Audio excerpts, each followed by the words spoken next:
بسم اللہ الرحمن الرحیم۔ انسان کو رب سے ملانے والی کتاب۔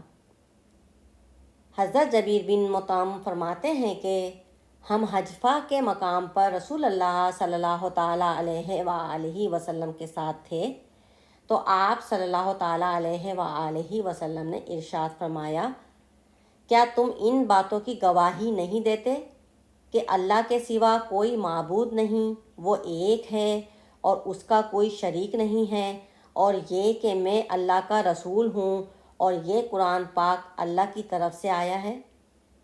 تو ہم نے عرض کیا، یا رسول اللہ صلی اللہ تعالیٰ علیہ وآلہ وسلم، ہم ضرور گواہی دیتے ہیں۔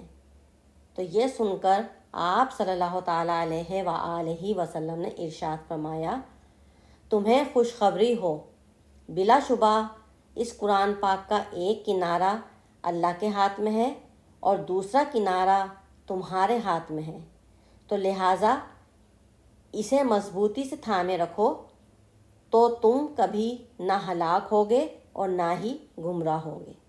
بے شک المعجم الصغیر للطبرانی، حدیث صحیح، حدیث نمبر 1044، 1044، 1044۔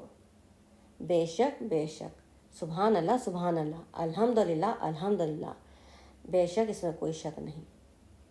الحمدللہ رب العالمین والحمدللہ رب العالمین برحمتک یا ارحم الراحمین، آمین اللہم آمین۔ اللہ حافظ، غزالہ تبسم۔